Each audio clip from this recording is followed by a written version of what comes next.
The wheelchair gleamed under Seoul's winter sun as I signed my name on documents that would cage me. Marry a paralyzed man or destroy my family's honor. My parents' ultimatum burned like acid. But when Park Jin-woo's dark eyes lifted to mine during the vows, something impossibly electric shot through my 53-year-old body. Then he stood, slow, deliberate, powerful. His hand caught my waist as gasps erupted around us, and he kissed me like a man who'd been starving for decades. "Surprised, wife," he whispered against my trembling mouth, his voice velvet and danger. Everything I believed shattered in that moment.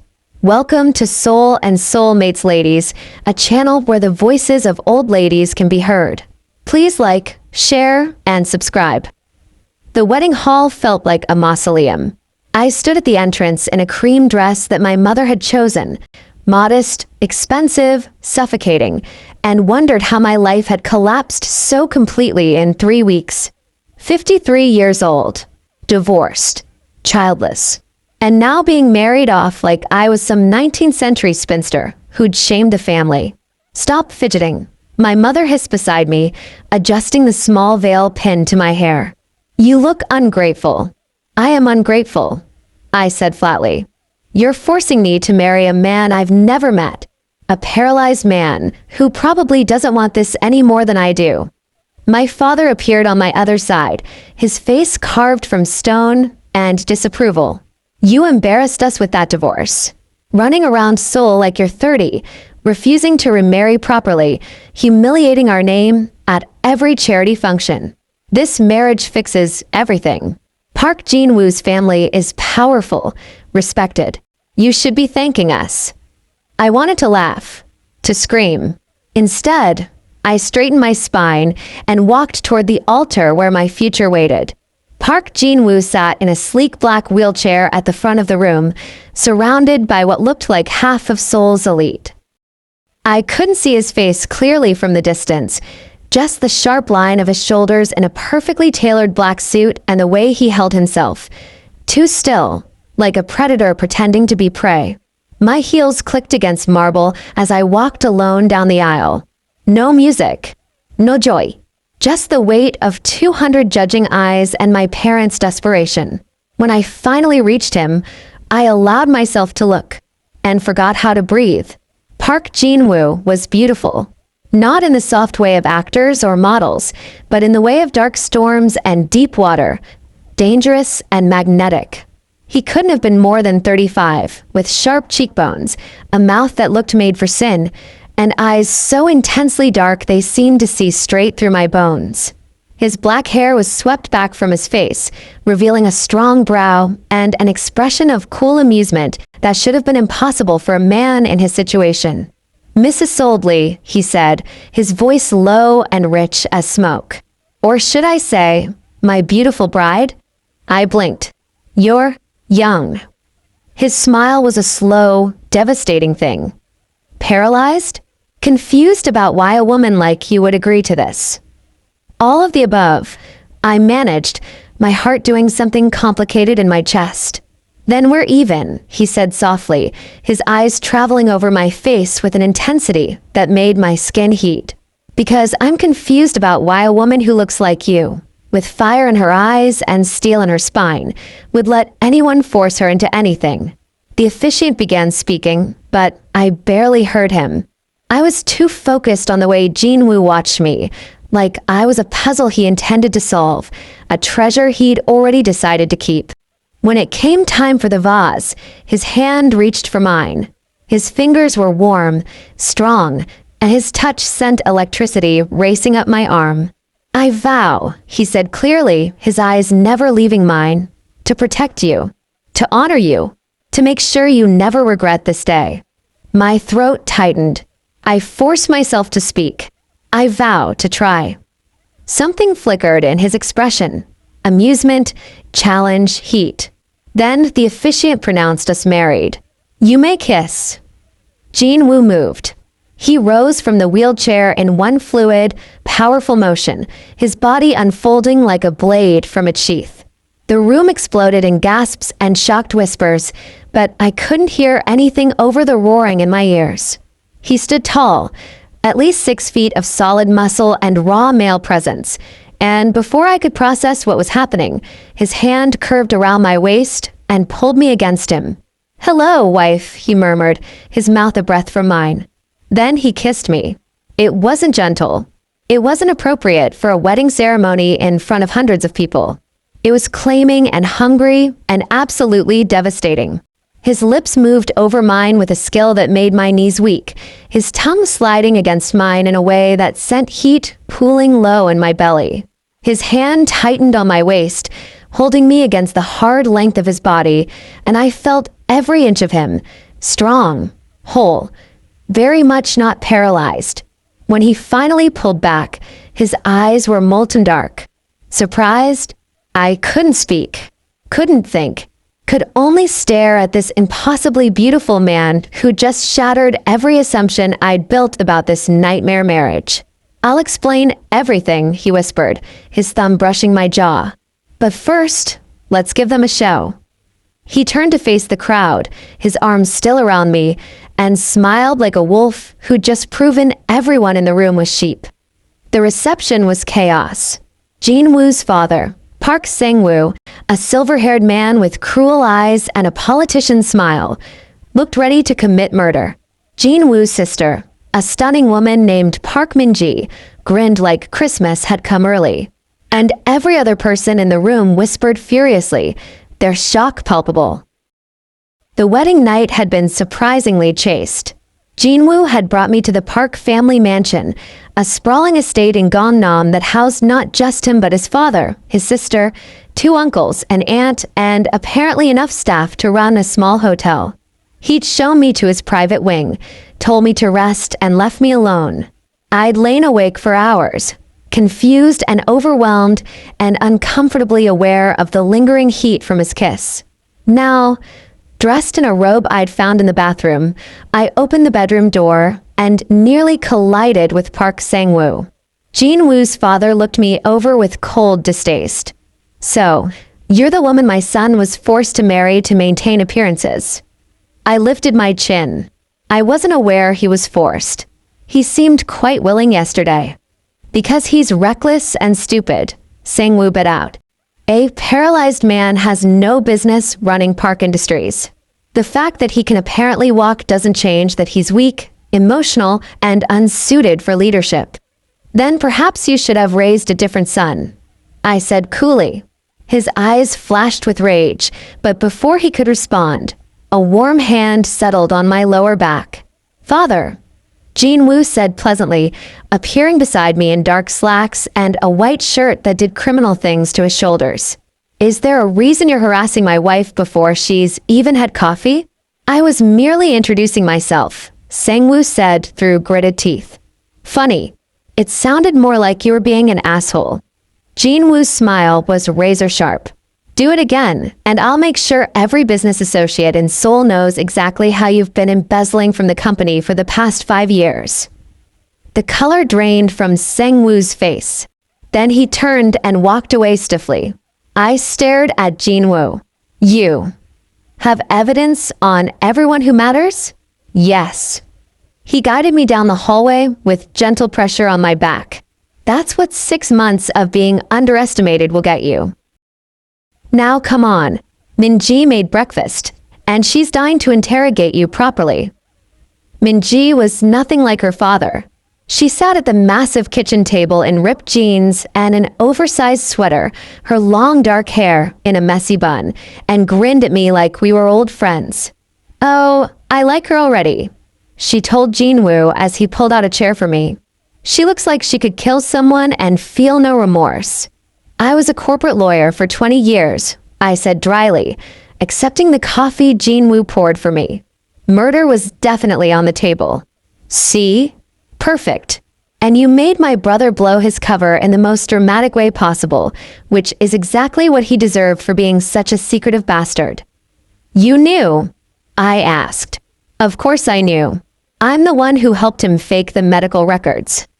She bit into a piece of toast, studying me with sharp eyes that reminded me of Jin Woo's. "I also know your parents forced you into this, that you're probably terrified, and that my brother kissed you like that in front of everyone because he's possessive and insane. I'm sitting right here, Jin Woo said mildly. Good. Then you can hear me tell your wife that you're actually decent when you're not pretending to be paralyzed and plotting revenge. Minji turned back to me. He's protective, loyal, and he makes really good kimchi jjigae. Also, he's completely obsessed with you already, which is hilarious because you've known each other for approximately 12 hours. I choked on my coffee. Jin Woo just smiled, his hand coming to rest on the back of my chair in a gesture that felt both casual and claiming. Minji likes to exaggerate, he said. Minji tells the truth, his sister corrected. And the truth is, I watched you look at her yesterday like she was water and you'd been dying of thirst. So whatever this started as, it's already something else. Jin Woo's eyes met mine, dark and intense. Maybe it is. The air between us thickened with something dangerous. Okay, that's my cue to leave, Minji announced, standing abruptly. Use protection, don't do anything I wouldn't do, and Isolde, welcome to the family. The parts of it that aren't terrible anyway. Then she was gone, leaving me alone with my new husband and a tension thick enough to cut. The next few days were strange. Jin Woo went to work at Park Industries each morning, driven by his assistant while he sat in the wheelchair, maintaining the illusion in public. But at home, in the private wing we shared, he walked freely, moved like a man who'd trained his body into a weapon. He was unexpectedly thoughtful. He brought me coffee in the mornings, asked about my opinions on everything from business deals to what flowers I preferred. He gave me space when I needed it, but seemed to always be nearby, a warm presence I was becoming dangerously aware of. And he defended me. When his aunt made a snide comment about my age at dinner, Jin Woo's response was immediate and cold. My wife is beautiful, successful, and intelligent. If you have a problem with any of that, you're welcome to leave my table. When his father tried to exclude me from a family business discussion, Jin Woo simply said, Isolde stays or I walk. Your choice, father. I never had anyone protect me like that. Fight for me without being asked. And it was doing dangerous things to my heart. One evening, a few days later, Jin Woo found me in the mansion's library. Can't sleep? He asked, leaning against the doorframe in dark pajama pants and nothing else, his muscled chest on full display. I forced myself to look at my book, just thinking. About how insane this is. How I went from being forced into a nightmare to this. He crossed the room slowly, sitting beside me on the sofa close enough that his thigh pressed against mine. Does it still feel like a nightmare? I met his eyes. No. And that terrifies me. Why? Because I'm 53 years old, Jin Woo. You're not even 40. This can't be real. His hand came up to cut my face, his thumb brushing my cheekbone with devastating gentleness. Age is just a number, Isolde. And what I feel when I look at you, that's very real. What do you feel? I whispered. Hunger. Fascination. The certainty that I'd burn this whole city down before I let anyone hurt you. His eyes darkened. Want. So much when it's driving me insane. My heart hammered against my ribs. Jin Woo. I know this started wrong, he said quietly. I know we were both trapped, but I meant what I said in those vows. I will protect you, honor you, make sure you never regret me. Then he kissed me. It was slower than the wedding kiss, but no less devastating. His mouth moved over mine with patient hunger, coaxing me to open for him, to let him in. When I did, he groaned low in his throat, a sound that vibrated through my entire body. His hands slid into my hair, tilting my head to deepen the kiss, and I melted into him. He tasted like lilies and dark promises, and I wanted more. Wanted everything. When we finally broke apart, both breathing hard, his forehead rested against mine. Tell me to stop, he murmured. I can't, I admitted. His smile was pure sin. Good. The following week, Jin-woo insisted on taking me out. "Where are we going?" I asked as he helped me into his car, a sleek black Mercedes that he drove himself. No pretense here. "You'll see," he said mysteriously, his hand lingering on my thigh after I was seated. He took me to a pottery class. Not some trendy date night spot, but a traditional Korean pottery studio run by a tiny elderly woman who greeted Jin-woo with obvious affection and eyed me with shrewd approval. "You brought a woman," she said in Korean, which I understood perfectly thanks to my mother's insistence on language lessons. "A real woman, not those stick figure girls who only care about your money." Jin-woo grinned. "This is my wife, Isolde. And yes, she's perfect." We spent 2 hours covered in clay, laughing as we tried, and mostly failed, to make anything resembling pottery. Jin-woo's large hands were surprisingly deft, but he kept getting distracted by watching me, his eyes following the curve of my neck, the movement of my hands. "You're staring," I said without looking at him. "You're beautiful," he replied simply. "I like looking at you." Heat crawled to my cheeks. At 53, I shouldn't have blushed like a teenager, but Jin-woo had a way of making me feel young and desired and utterly off balance. Later that night, he took me to a small restaurant that served the kind of home-style Korean food my mother used to make. We sat on floor cushions sharing banchan and soup, and he told me stories about growing up in the Park family, the pressure, the expectations, the constant competition with his brother. "Do you hate him?" I asked quietly. "Your brother?" Jin-woo considered this. "I hate what he did, the betrayal. But mostly I pity him. He's spent his whole life trying to prove himself to our father, and it will never be enough. At least I know I'm free." "Are you free?" I challenged. "You're running a company, managing a family full of enemies, pretending to be paralyzed." "I'm free where it matters," he interrupted, his hand covering mine on the table. "I'm free to choose you." My breath caught. "Jin-woo, I know you're scared. I know this happened too fast. But I need you to understand something, Isolde." His grip tightened. "I didn't choose this marriage, but I am choosing you. Every day, every moment. And I'm not letting go." 2 weeks into our marriage, reality crashed back in. Jin-woo came home late one evening, his expression grim. I was in our shared bedroom, reading, when he appeared in the doorway. "What's wrong?" I asked immediately, setting down my book. "There's a situation at the company.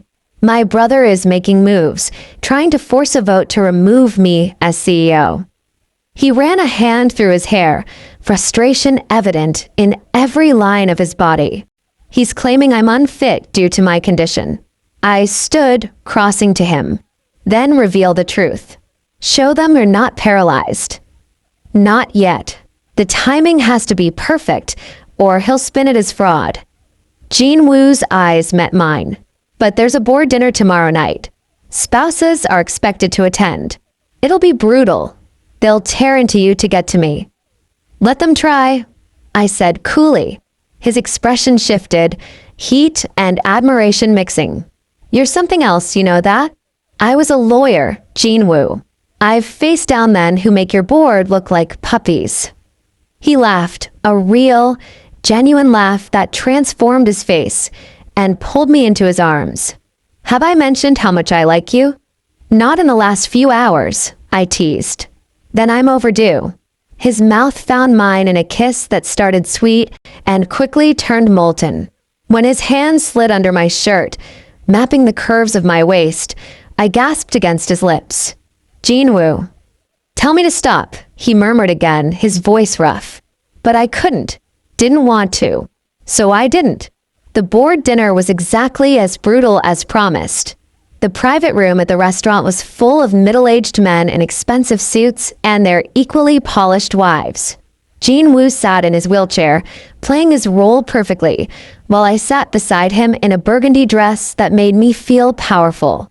His brother, Park Tae-hyun, held court at the other end of the table. He was handsome in a cold, calculating way, all sharp angles and false charm. "So, Isolde, One of the wives said with a smile like cut glass, "How are you adjusting to marriage? It must be quite different from what you expected." "Marriage is always different from expectations," I replied smoothly. "But Jinwoo makes it easy." "Even with his limitations?" another woman asked, false sympathy dripping from her voice. Jinwoo's hand found mine under the table, squeezing gently. A warning to stay calm or a show of support, I wasn't sure. "My husband has no limitations," I said clearly. "He's brilliant, capable, and stronger than anyone at this table, including your husband's." Shocked silence. Then Taehyun left, the sound ugly. Spoken like a loyal wife. But loyalty doesn't change reality. Jinwoo is damaged. Park Industries deserves leadership that's whole. "And you think that's you?" I asked, my voice sharp as a blade. "The man who's been embezzling funds and covering it with false reports? I've seen the evidence. Would you like me to share it with the board?" Taehyun's face went white. "You're bluffing." "Try me," I said softly. Jinwoo's grip on my hand tightened, and when I glanced at him, his eyes blazed with something between pride and raw desire. The rest of the dinner passed in tense silence. When we finally left, Jinwoo was quiet until we reached the car. Then he pulled me into the back seat and kissed me breathless. "You're incredible," he groaned against my mouth. "Perfect. Mean it." "Jinwoo," I gasped as his lips moved to my neck. "We're in a parking garage." "Don't care." His teeth grazed my pulse point, making me shudder. Watching you destroy my brother with words was the sexiest thing I've ever seen. I should have been scandalized. Instead, I was burning. "Take me home," I whispered. His eyes met mine, dark with promise. "Yes, ma'am." A few days later, everything changed again. I was leaving a coffee shop near the mansion when a black van pulled up beside me. Before I could react, hands grabbed me, yanking me inside. A cloth covered my mouth and nose, and the world went dark. I woke in a windowless room, my head pounding and my wrists zip-tied to a chair. Taehyun sat across from me, looking entirely too pleased with himself. "Nothing personal," he said casually. "But you've become a problem. My brother's little spy digging into my business. I can't have that." Fear clawed at my throat, but I forced myself to stay calm. "Jinwoo will come for me."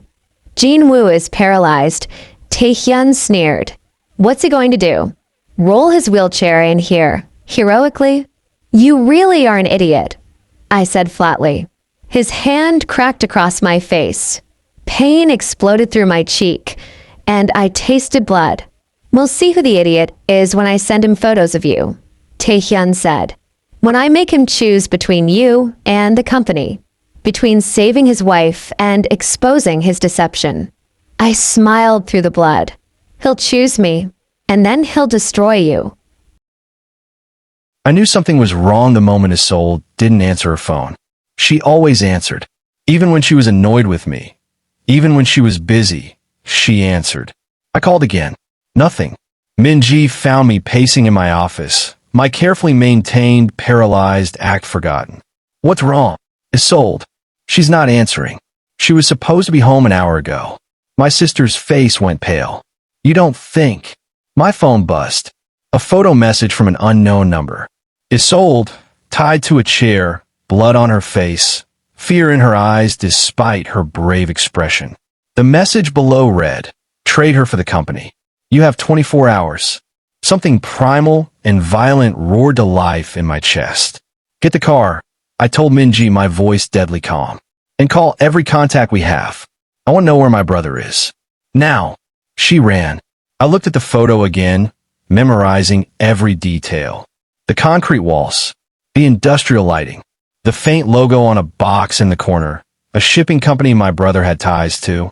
I've been playing the long game, gathering evidence, waiting for the perfect moment to strike. But that moment was now. Nobody touched my wife and lived. The warehouse district at night looked like something out of a crime film. All shadows and flickering lights and the smell of salt from the nearby harbor. I sat in the back of the Mercedes, my hands flexing with the need to wrap around my brother's throat. Minji drove, her face set in grim determination. In the passenger seat, my head of security, a former Special Forces operative named Kong, checked his weapon with clinical efficiency. The building matches the logo in the photo, Kong confirmed, pointing to a structure 3 blocks ahead. Daehan Shipping. Your brother's been using it as a front for moving illegal goods. If he's holding her, it'll be there. How many men? I asked, my voice cold. At least 6 that we've identified. Possibly more inside. I don't care if there's 60, I said flatly. I'm getting my wife back. Minji's eyes met mine in the rearview mirror. You're really going to blow your cover for this? I'd burn the entire world for her, I replied. The cover was always temporary. Isolde is permanent. 3 more cars pulled up behind us. Men I'd spent 6 months carefully vetting, loyal to me rather than my father or brother. Men who understood that what we were about to do crossed legal lines, but who trusted me enough to follow anyway. Here's how this works, I said, addressing all of them through the comms. We go in quiet. We extract Isolde. Anyone who gets in the way goes down, but we avoid fatalities if possible. I want my brother alive. He's going to pay for this for a very long time. Kong smiled grimly. Understood, sir. I stood from the wheelchair I'd brought for show, stretching muscles that had been coiled with tension for hours. The men who'd been with me longest didn't even blink. They'd known the truth for months. The newer recruits stared. Surprise, I said dryly. Now let's move. The warehouse was poorly guarded, Taehyun's arrogance showing. He'd never believed I was a real threat, never imagined I'd come for a soul like this. His mistake. We took out the exterior guards silently, Kong and his team moving like ghosts. I followed behind, every step measured and controlled, but inside I was screaming. Every second Isolde was in danger was a second too long. The main floor was empty except for shipping containers and abandoned equipment. Voices echoed from somewhere above, second floor, maybe third. I signaled for the team to split up, taking the stairs 2 at a time with Kong at my side. My heart hammered against my ribs, adrenaline and fear mixing into something combustible. Then I heard her voice. Pathetic, really. All this effort just because you're too incompetent to run a company without cheating. Isolde. Defiant, even tied to a chair, even bleeding, even terrified. Pride and rage wore to my chest. I kicked open the door. The room was exactly as it had appeared in the photo. Concrete walls, harsh lighting, and my wife in the center, bound and bloodied, but gloriously, defiantly alive. Taehyun stood beside her with 2 armed men, his expression shifting from smug satisfaction to shock. Hello, brother, I said pleasantly, walking into the room like I owned it. Because I did. I owned everything now. I believe you have something of mine. Jin-woo. Taehyun's voice cracked. You're standing. Very observant. I moved closer, my team fanning out behind me to cover the guards. Now step away from my wife before I forget we share blood. This is impossible, Taehyun stammered. The accident, the doctors. We're all paid very well to lie. I smiled, and it was not a nice expression. You wanted me weak? Broken? I let you believe it. While you got sloppy, made mistakes, revealed every ugly truth about yourself. And now I have enough evidence to bury you in a prison cell for the next 20 years. Isolde's eyes met mine, and despite the blood on her face, despite the fear that lingered in her gaze, she smiled. Took you long enough, husband. Sorry to keep you waiting, wife. Taehyun lunged for a gun on the nearby table. Kong moved faster, slamming him against the wall and securing his wrists behind his back. I went straight to Isolde, pulling a knife from my belt and cutting through the zip ties. The moment her hands were free, I cupped her face gently, careful of the bruise blooming on her cheek. Did he do this? I asked softly, my thumb brushing near the injury. She nodded. I looked at Taehyun, and the rage that had been simmering exploded into something controlled but lethal. I crossed the room in 3 strides and drove my fist into his face. Once, twice, 3 times. Blood spurted from his nose, and he sagged in Kang's grip. You don't touch her, I said quietly, each word measured and deadly. You don't look at her. You don't breathe the same air as her. Are we clear? Tae-hyun whimpered something that might have been agreement. Get him on my sight, I told Kong. The police will find evidence of kidnapping, assault, and embezzlement delivered to them by morning. Make sure he understands he's finished. Then I returned to Isolde, lifting her carefully into my arms. She didn't protest, just wrapped her arms around my neck and buried her face against my shoulder. I've got you, I murmured. You're safe now. I promise. I knew you'd come, she whispered. I knew. The drive home was silent, except for Isolde's occasional wince when we hit a bump. Minji had wanted to take her to the hospital, but Isolde refused. She wanted home, wanted safety, wanted to be anywhere but that warehouse. I held her in the back seat, my arms wrapped around her, breathing in her scent and reminding myself she was alive. But the fear that had gripped me when I saw that photo, the terror that I might lose her, it hadn't faded. If anything, it burned hotter now, mixing with a need so intense it bordered on painful. When we pulled up to the mansion, I carried her inside despite her protest that she could walk. Our wing was blessedly empty. I made sure the family knew to stay away tonight. I set Isolde down gently on the sofa in our bedroom, then grabbed the first aid kit from the bathroom. Let me see, I said quietly, kneeling in front of her. She tilted her face toward me, and I carefully cleaned the cut on her cheek, my jaw tight with suppressed rage every time she flinched. The bruise was already darkening. It would be spectacular by morning. I'm okay, she said softly, her hand covering mine. Yinvu, I'm okay. You're hurt because of me, I replied, my voice rough. Because you became a target the moment you married me. I became a target because your brother is a psychopath, she corrected. And I'd do it again. All of it. Because it's worth it. I looked up at her, this incredible woman who'd been forced into my life and had somehow become the center of it. Isolde, kiss me, she whispered. So I did. I stood, pulling her up with me, and kissed her with all the fear and relief and desperate need that had been building since the moment I saw that photo. She kissed me back just as fiercely, her hands fisting in my shirt, her body pressing against mine. Jin-woo, she gasped when I moved to her neck, trailing kisses down the column of her throat. I need you. You have me, I promised against her skin. Always. Forever. You have all of me. Her hand slid under my shirt, and I groaned at the contact.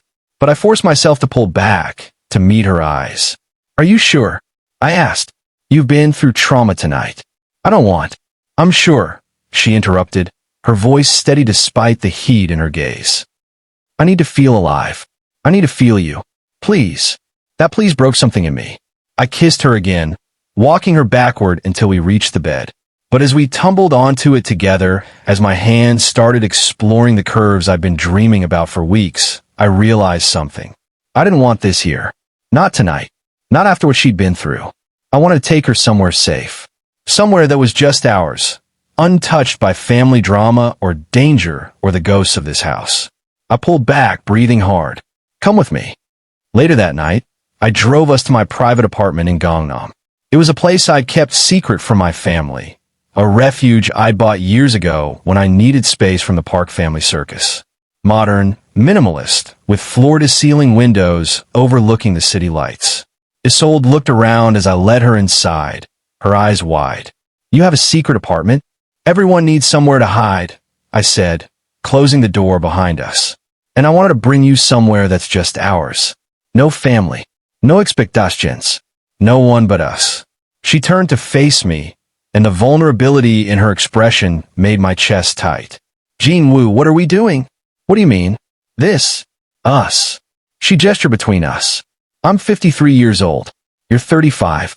This started as a business arrangement, a way for both of us to escape family pressure. But now it's everything. I finished crossing to her. Now you're everything. That's insane. Maybe.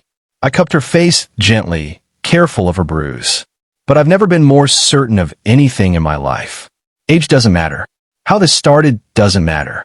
What matters is that when I saw you in danger tonight, I would have torn the world apart to get to you. That's not business, Isolde. That's not convenience. That's love, she whispered, her eyes searching mine. I nodded slowly. Yes, I'm in love with you. Completely. Hopelessly. I know it's too soon. I know it's complicated. But I need you to know. She kissed me. It was different from before. Slower, deeper, full of emotion rather than just desire. When she pulled back, tears tracked down her cheeks. I love you too, she said, her voice breaking. And it terrifies me. Because I've been hurt before. Because I'm older and I have stretch marks and cellulite. And I'm not some young, perfect. Stop. I kissed her forehead. Her temples, her uninjured cheek. You're perfect to me. Every curve, every mark, every year you've lived, they make you who you are. And who you are is the most beautiful woman I've ever seen. Jean Wu. I mean it. I held her gaze, willing her to see the truth in my eyes. When I look at you, I see strength and fire and intelligence. I see a woman who faced down my brother with a bloody face and never broke. I see my wife, my partner, my home. She was crying in earnest now, and I kissed away each tear. Make love to me, she whispered. Please, I need to feel this. Feel us. Are you absolutely sure? I asked one more time. We can wait. I'm sure, she said firmly. I've never been more sure of anything. I kissed her again, pouring everything I felt into it. Then, slowly, reverently, I began undressing her. Each piece of clothing that fell away revealed more of her. Soft curves, pale skin marked with the evidence of a life lived. And she was breathtaking. Your turn, she said breathlessly, her hands going my shirt. I caught her wrists gently. Undress me. She blinked. What? I want you to undress me. I repeated softly. I want to feel your hands on me. I want you to see that this is mutual. That I'm yours as much as you're mine. Her hands trembled slightly as she unbuttoned my shirt, pushing it off my shoulders. Her fingers traced the muscles of my chest, my abdomen, and I had to fight not to simply grab her and take. When she reached for my belt, I helped her, and soon we were both bare, standing in the soft light from the windows. You're beautiful, she whispered, her eyes roaming over me. So are you, I replied. God, Isolde, you're so beautiful. I kissed her again as I guided her back to the bed, laying her down with infinite care. Then I took my time exploring every inch of her, kissing, touching, learning what made her gasp and arch and moan my name. Jean Wu, please, she finally begged, her hands fisting in the sheets. I know, I murmured against her skin. I know what you need, sweetheart, and I'm going to give it to you. When I finally moved over her, settling between her thighs, I paused to look into her eyes. I love you, I said clearly. And this is me making love to my wife. Not obligation, not convenience. Love. I love you too, she whispered, her hands cupping my face. Then I kissed her as our bodies joined, and the world narrowed to just us. The slide of skin on skin, the sound of her gasping my name, the feeling of finally being complete. I moved slowly at first, savoring every moment, every response. But as her nails dug into my back and she wrapped her legs around my waist, urging me deeper, I let go of my control. I made love to her like a man possessed, like a husband claiming his wife, like someone who'd found his home and would never let go. And when she shattered beneath me, crying my name, I followed her over the edge in a bliss. Afterward, I held her close, our bodies still tangled together, my face buried in her hair. That was... She trailed off, her voice drowsy and satisfied. Perfect, I finished. That was perfect. She tilted her head to look at me, and I saw tears on her cheeks again. Why are you crying? I asked, concerned. Because I've never felt this, she admitted. Never been loved like this. Like I'm precious. Like I matter. My chest tightened painfully. You do matter. More than anything. Promise me something, she whispered. Anything. Promise you won't regret this when the newness wears off. When you remember I'm older, when younger women notice you. I kissed her silent. There are no younger women. No other women. Just you. Always you. I promise. She studied my face for a long moment, then nodded. Okay. I believe you. Good. I pulled her closer, arranging the blankets around us. Now sleep. You've had a traumatic day, and you need rest. Bossy, she murmured, but she was smiling. Your bossy husband, I corrected. Get used to it. The following morning, we woke tangled together. Isolde's eyes fluttered open, and for a moment she looked confused. Then memory flooded back, and she blushed beautifully. Good morning, wife, I said, kissing her shoulder. Good morning, she replied, her voice shy in a way that made me want to ravish her all over again. But I restrained myself. Barely. We showered together, which tested my control even further, and then I made her breakfast while she sat at the kitchen island in one of my shirts, her legs bare and her hair still damp. She looked rumpled and well-loved and absolutely edible. Stop looking at me like that, she said, a smile tugging at her lips. We need to talk about what happens next. What happens next is I take my evidence to the board and the police, I said, sliding a plate of eggs and toast in front of her. Tae-hyun gets arrested. I formally step down from the wheelchair and take full control of Park Industries. And we live happily ever after. Just like that, she asked skeptically. Just like that. I leaned across the island to kiss her. Well, there might be some family drama. My father will be furious. The extended family will gossip. But they can't touch us. What about children? The question came out quiet, uncertain. I straightened, studying her face. What about them? I'm 53, Jin-woo. I can't give you children. If that's something you want. What I want is you, I interrupted firmly. If we can have children, wonderful. If we can't, that's fine too. We can adopt. We could be the cool aunt and uncle to Minji's future kids. Or we can just be us. None of it matters as long as I have you. Tears welled in her eyes again. How are you real? I ask myself the same thing about you every day. I rounded the island to pull her into my arms. Now, eat your breakfast. We have a busy day ahead. Doing what? Destroying my brother's life and starting our real marriage. I grinned wickedly. Not necessarily in that order. That afternoon, I called an emergency board meeting. The conference room at Park Industries was packed with every major shareholder and board member. My father sat at the head of the table, his expression thunderous. Taehyun's seat was conspicuously empty. He was currently in police custody, being charged with kidnapping, assault, and embezzlement. I wheeled into the room in my chair, Isolde walking beside me in a sharp black suit that made her look like a corporate warrior. The bruise on her face had been carefully covered with makeup, but I could still see it, and every time I did, rage simmered in my veins. Thank you all for coming, I said pleasantly once everyone was seated. I have some announcements to make. This is highly irregular, my father snapped. And where is Taehyun? He should be here for her. Taehyun is indisposed, I interrupted. Currently being questioned by police about his involvement in kidnapping my wife and embezzling over 50 million won from his company. Shocked murmurs erupted around the table. I smiled. But that's not why I called this meeting. I called it to make something clear. Then I stood. The room went silent. Every eye locked on me as I rose from the wheelchair with fluid grace, rolling my shoulders and stretching muscles that had been cramped from playing Paralyzed for so long. Surprise, I said dryly. I can walk. I could always walk. The accident 6 months ago was staged by my brother in an attempt to kill me. When it only injured me, I decided to let him believe it worked better than intended. I've spent the last 6 months gathering evidence on everyone who moved against me. Everyone who showed their true colors when they thought I was weak. I pulled a flash drive from my pocket and tossed it onto the table. That contains detailed records of every illegal transaction, every bribe, every backdoor deal that's been happening in this company while I played helpless. My lawyers have copies. The press will have copies by tomorrow. And the police will have copies within the hour. My father had gone pale.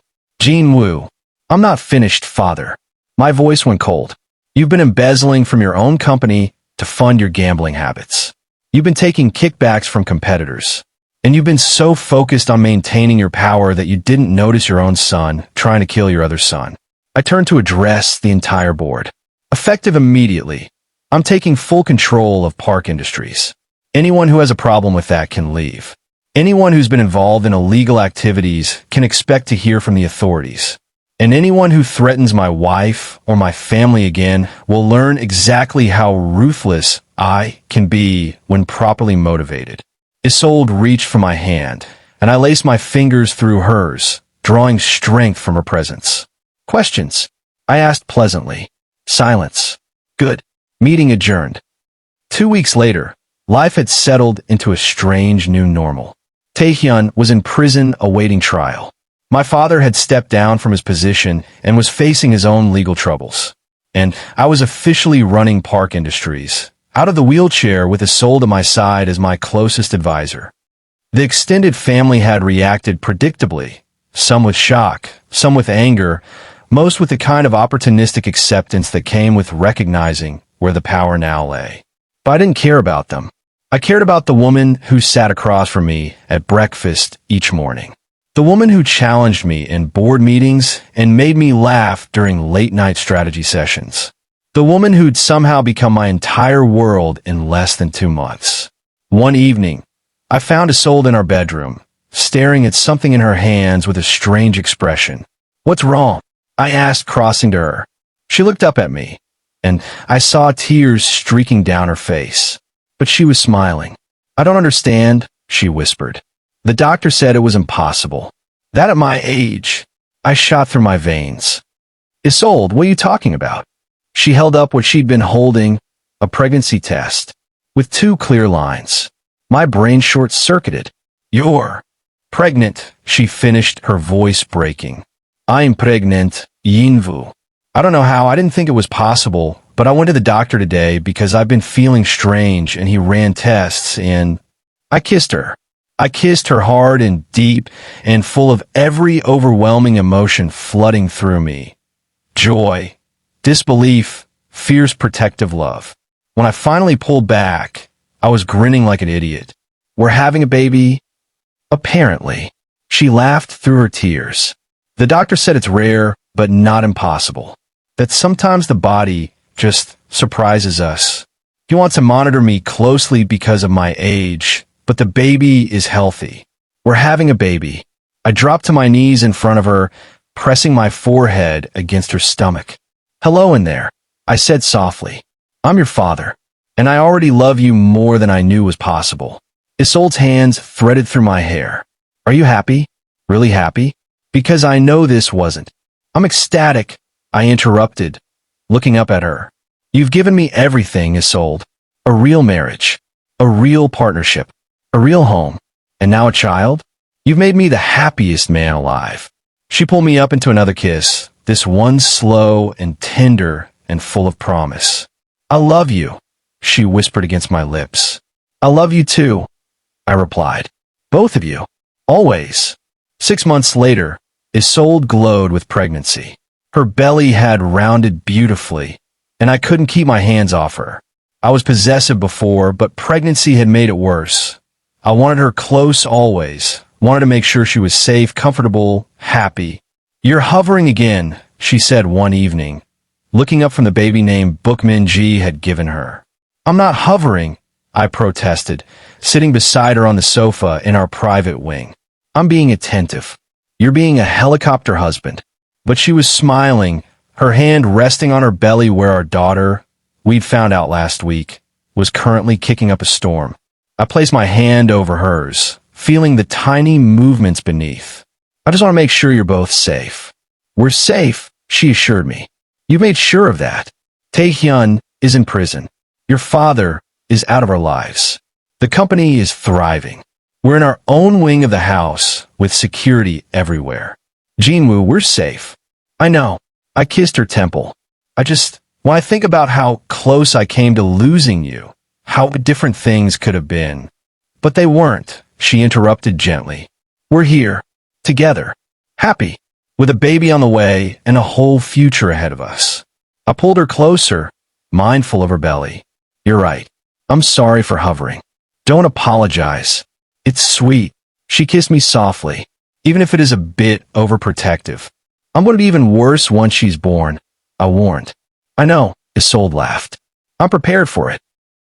3 months later, at exactly 2 in the morning, Isolde shook me awake. "Jinwoo," she said urgently. It's time. I bolted upright, instantly alert. Time? As in, the baby. My water broke. We need to go to the hospital. Now. I moved into action immediately, grabbing the hospital bag we'd packed weeks ago, helping Isolde into comfortable clothes, and calling for the car. The drive to the hospital felt endless. Isolde breathed through contractions, her hand crushing mine, while I murmured encouragement and tried not to let her see how terrified I was. "You're doing amazing," I told her. "So strong. So brave. You're not the one pushing a human out of your body," she panted. Fair point. At the hospital, everything became a blur of doctors and nurses and monitors, and Isolde's hand in mine through every contraction, every push, every moment of pain. And then, after hours that felt like days, a baby's cry filled the room.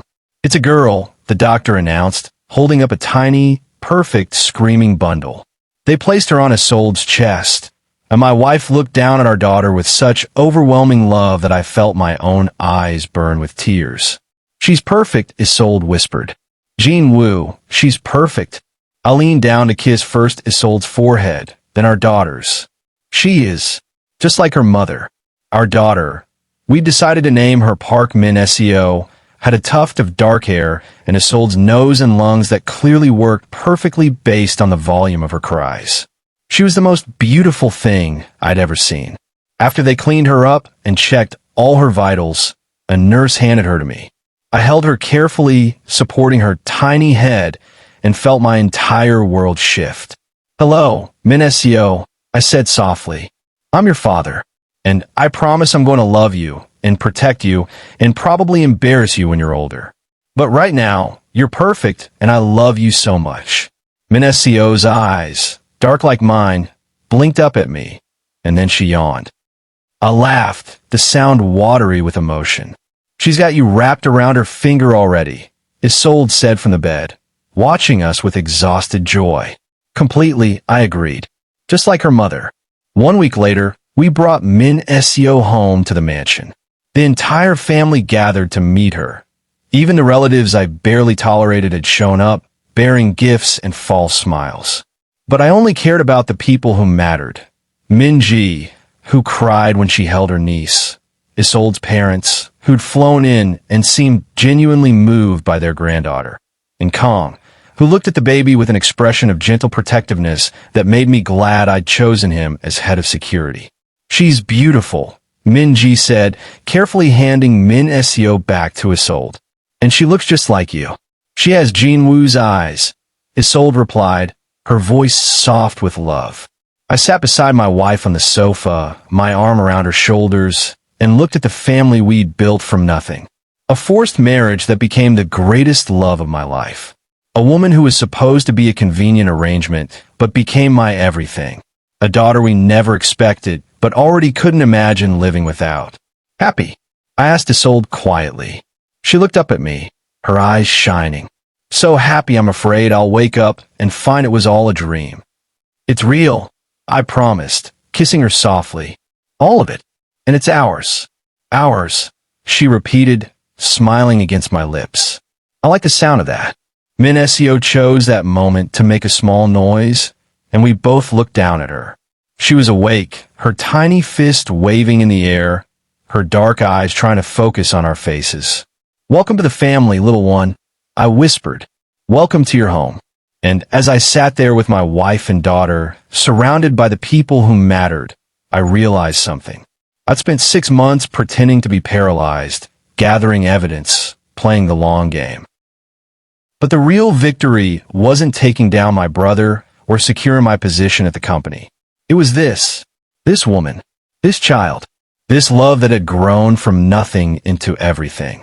This family we'd built from ashes and forced arrangements and impossible odds. "I love you," I told Isolde, my voice rough with emotion. "I love you too," she replied. "Both of you. Forever. Forever."